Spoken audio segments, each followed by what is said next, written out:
Welcome to Mishika classes. Let's learn some interesting facts about our ancient civilization and this is our part number 2 class.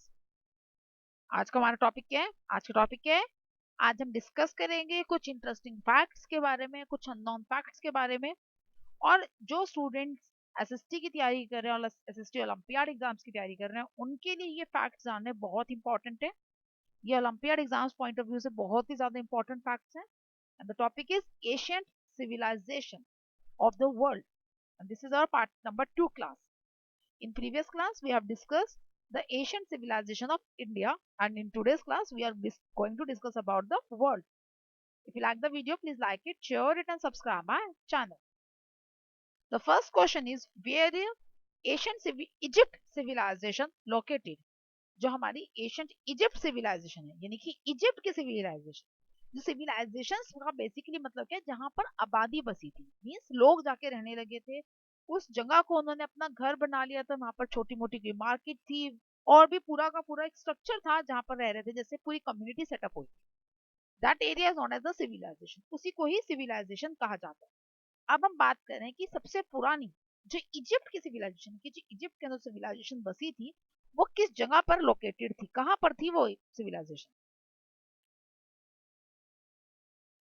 The right answer is north eastern Africa में बसी थी Egypt civilization which has 4 geographical zones जिसके 4 geographical zone से means उसके आसपास अगर हम उसको रिकॉग्नाइज करना है कि कहाँ थी कैसी थी तो उसके जोग्राफिकल जोन से ही हम रिप्रेजेंट कर सकते हैं क्योंकि वो टाइम और आज के टाइम में बहुत डिफरेंस आ चुका है and that is having total 4 parts. उसके टोटल कितने पार्ट्स हैं? 4 parts हैं.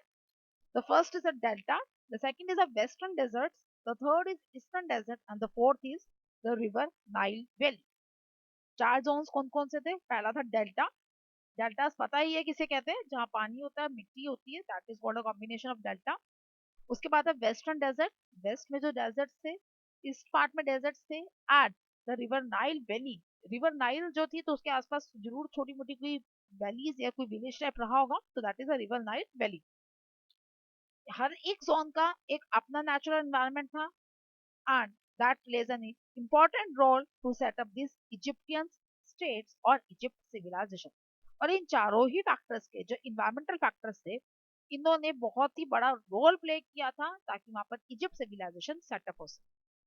The next is a name the river where Mesopotamia civilization grew. Mesopotamia civilization कहाँ पर ग्रो करा था? कहाँ पर ये ग्रो हुई थी Mesopotamia civilization? And it is again a very very important civilization of our ancient India, of our ancient worlds also, that grows near the river Tigris and the river Euphrates. ये जो grow करी थी because of the river Tigris, 2 rivers ही इसके पास ही grow करी थी ग्रू। Basically पहले क्या था क्योंकि इतने साधन नहीं थे या इतने ट्रांसपोर्ट व्हीकल्स नहीं थे so that people can move from one place to another, they can purchase the goods or they can supply the goods from one place to another, so they will always try to set up their civilization near the rivers. पहले इतने transport की facilities नहीं थी जिसकी वजह से वो लोग एक जगह से दूसरी जगह पे इजिली जा सके। तो वो कोशिश क्या करते थे जहां पर भी रिवर हो, जहां पर भी नदी हो, जहां पर भी पानी का सोर्स हो वहीं पर ही वो जाके बसे, वहीं पर जाके वो सेटअप हो। तो मेसोपोटामिया सिविलाइजेशन जो ग्रो करी वो बिकॉज ऑफ दिस 2 रिवर्स थी, एक तो रिवर टिग्रिस और दूसरा था river Euphrates. In the midst of the west vast deserts, और जो मिड पार्ट में क्या था बहुत बड़ा डेजर्ट था and desert means there is no water, there are less water. The people of Mesopotamia relied on these rivers, that is river Tigris and Euphrates, for their drinking water, for their agriculture purposes and for their transportation routes. अब बीच में desert होने की वजह से जो भी उनको drinking purposes के लिए वाटर चाहिए था, एग्रीकल्चर पर्पसेस के लिए जो वाटर चाहिए था या फिर ट्रांसपोर्टेशन के लिए जो रूट चाहिए थे वो यही 2 रिवर्स ही जो उनको प्रोवाइड करती है, Tigris and the Euphrates. Now the next question is name the famous city of Indus valley civilization. Indus valley civilization की फेमस सिटी कौन सी थी? वैसे तो बहुत सारी सिटीज थी इंडस वैली सिविलाइजेशन के अंदर, हम बात कर रहे हैं सबसे बड़ी और फेमस सिटी, और इस सिटी का नाम I know everyone knows that, and then the name of that city is the Harappa. क्या नाम था उस सिटी का? Harappa, and it is extensively is known as the Harappan civilization also. अब ये इतनी बड़ी सिटी थी कि अपने ही नाम से जानी जाती है, हरप्पा सिविलाइजेशन के नाम से ही हमारी एशियन वर्ल्ड के अंदर ये फेमस, एशियन सिविलाइजेशन के अंदर ये फेमस है by its own name, that is Harappa civilization. ये सिटी इतनी बड़ी थी। It is extended from the north east Afghanistan to the Pakistan, north west India. ये जो फैली हुई थी वो कहाँ से कहाँ तक थी? नॉर्थ ईस्ट में अफगानिस्तान टू पाकिस्तान और नॉर्थ वेस्ट में इंडिया तक। ये इतनी ज्यादा बड़ी सिटी थी। हड़प्पा सिविलाइजेशन जो थी वो सेटअप थी from Afghanistan to Pakistan in northeast part and from northwest part, that is India, and it will remain from the 3300 to 1300 BC। ये जो रही थी कितने से कितने सालों तक रही थी? 3300 to 1300 BC तक, यानी अप्रोक्सीमेटली 2000 ईयर्स तक ये रही थी।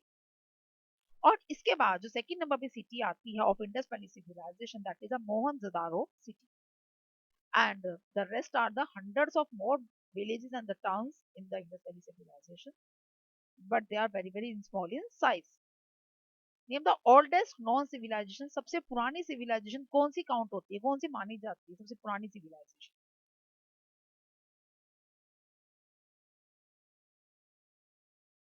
Mesopotamia civilization. Mesopotamia civilization lies from the 4000 to 3500 BC. Mesopotamia civilization को सबसे पुरानी सिविलाइजेशन माना जाता है और जो लाइक करती थी that is from the 4000 to 3500 BC तक ये लाइक कर रही है। अब बात आती है what is the meaning of this Mesopotamia. Mesopotamia का मतलब क्या है? The means Mesopotamia means this is a Greek word which means between the two reverse. Mesopotamia का मतलब क्या होता है? मेसोपोटामिया एक ग्रीक वर्ड है जिसका मतलब है दो नदियों के बीच में बसा हुआ। अभी अभी मैं आपको बता के हटी हूँ that is the Mesopotamia civilization grew because of the river Tigris and the river Euphrates. अभी मैंने आपको बताया in our previous questions I have already mentioned you that Mesopotamia civilization grew to to this two. ये दो river से tigris और Euphrates जिसकी वजह से ये ग्रो कर पाई। Nowadays, this is known as the Iraq, Kuwait and Cyprus। आज की डेट में ये जो मेसोपोटामिया सिविलाइजेशन का जो एरिया है ये कहाँ पर लाइक करता है? That lies somewhat part of the Iraq, Kuwait and the Syria. Next the name the tomb built for the Egypt civilization. Egypt civilization के लिए जो टॉम बेसिकली किसे कहा जाता है? The place where the kings live. जो kings के रहने के लिए जगह होती है that is known as the tombs. जो इजिप्ट सिविलाइजेशन के जो टॉम्स थे उनका क्या नाम था, उनको क्या कहा जाता है?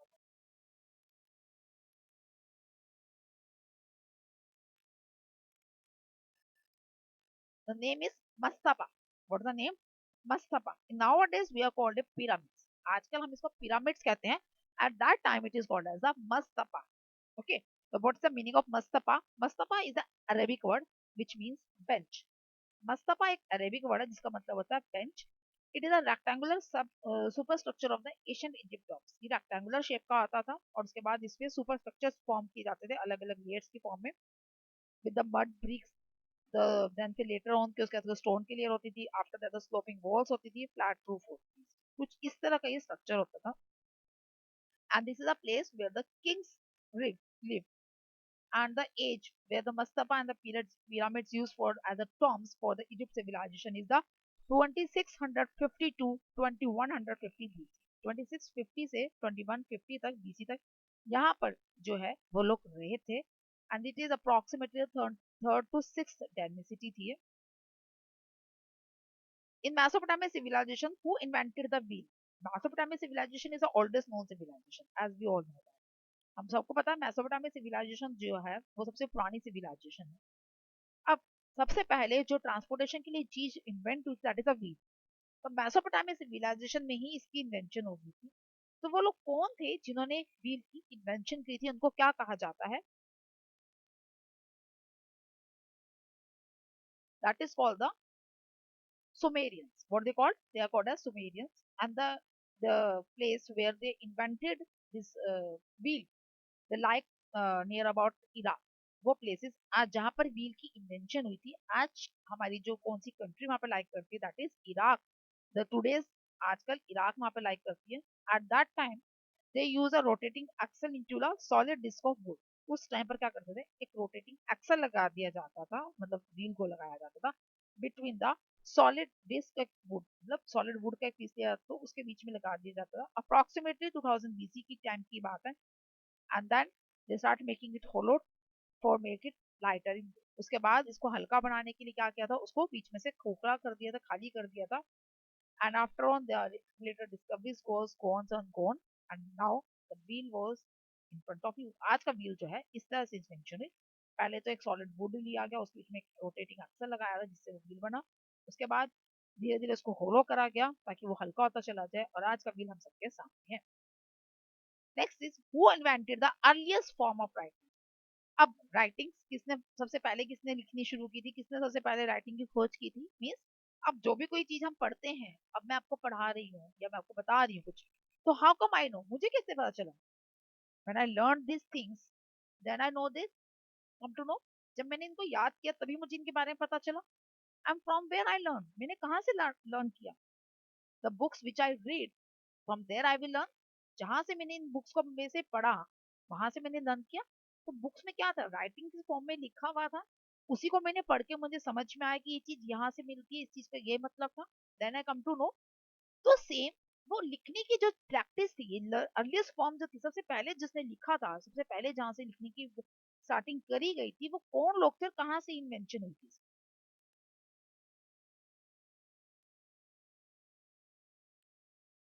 Against the people were the Sumerians in the Mesopotamian civilization only.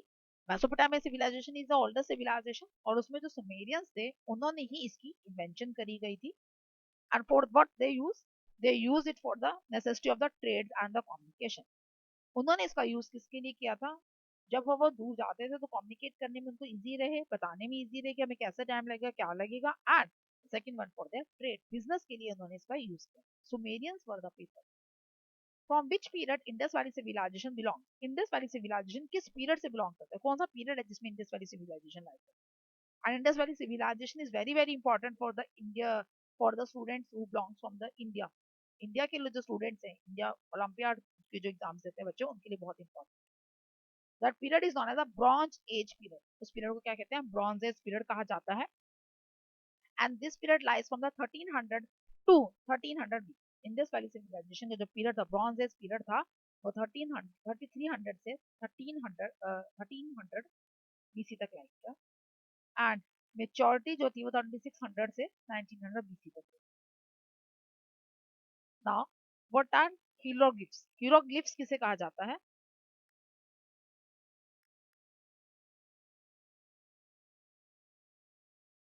It is a writing system. ये किसके लिए होता है? It is a writing system. In this we don't use any letter or any word, instead of this we use pictures and symbols.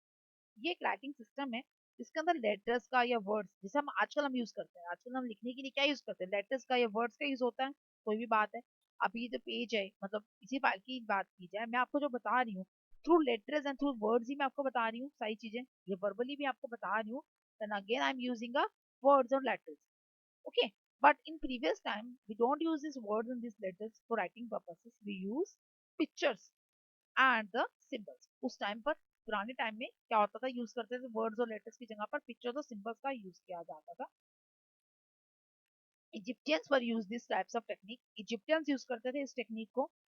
And this is somewhat of similar of the writing system, ये कुछ कुछ similar था writing systems के लिए। तो इसमें हर एक word के लिए एक अलग सिंबल था, हर एक drawing. What are Asian China civilization invented? अभी हम बात करें इन्वेंशन की, इजिप्ट ने ये इन्वेंट किया, इजिप्ट ने हीरोग्राफिक्स को करा, मेसोपोटामिया सिविलाइजेशन ने व्हील और राइटिंग सिस्टम को बताया था। अब बात की जाए चाइना सिविलाइजेशन की, चाइना सिविलाइजेशन ने क्या चीज इन्वेंट की?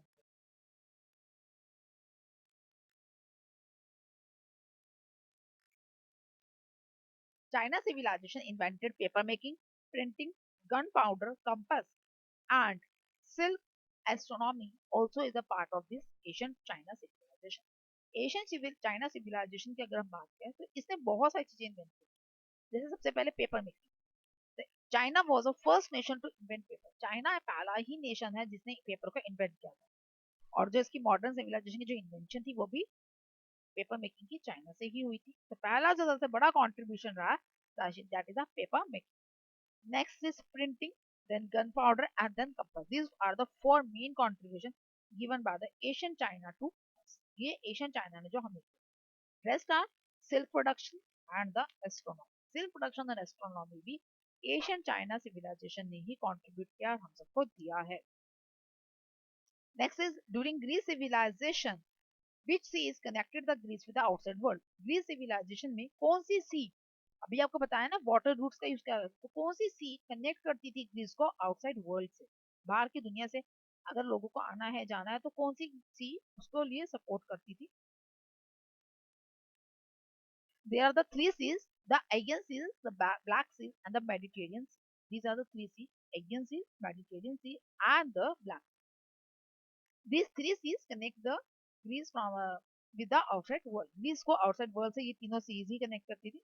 The Aegean Sea from the east part, Black Sea from the northeast part, and the Mediterranean Sea from the south part. जो एशियन सी थी वो ईस्ट से, ब्लैक सी जो थी वो नॉर्थ ईस्ट पार्ट से, और मेडिटेरियन सी जो थी वो साउथ पार्ट से इंडिया को कनेक्ट करती है. And they use this routes for their culture, to advertise their culture. They want to tell their history. They want to tell the economic conditions. They facilitate the trade. They transport and for the communicating with other countries. Who are pharaohs? वो pharaohs किन्हें कहा जाता है?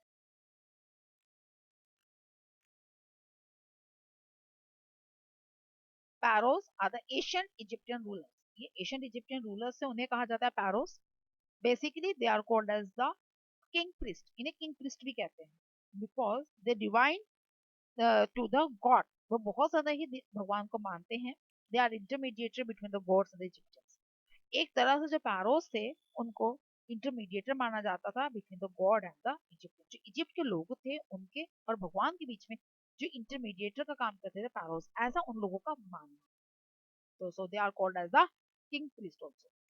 Name the famous pharaoh. सबसे famous पैरो कौन सा था? अब बहुत सारे रहे होंगे ना, बहुत सारे ऐसे किंग प्रीस्ट रहे होंगे, तो उनमें सबसे ज्यादा फेमस पैरो कौन सा था? द नेम ऑफ दैट पैरो वाज द तुन तन तुन तुन तन कमून. तुन तुन तन कमून. Tutankhamun was the famous pharaoh of the ancient Egypt civilization.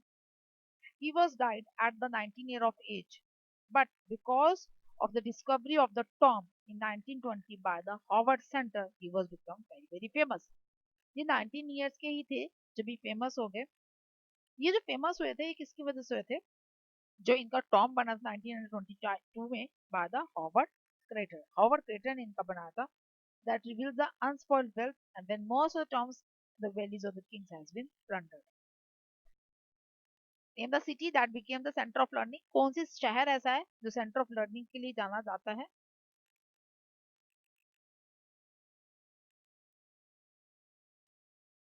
That was the ancient Nalanda, and it lies between the Bihari of the India. Asian Nalanda जो सिटी है वो जानी जाती है लर्निंग के लिए और रिलाई करती है इंडिया के Bihar. Romans do which type of engineering skills? Romans किस तरह की इंजीनियरिंग स्किल्स को करना पसंद करते थे?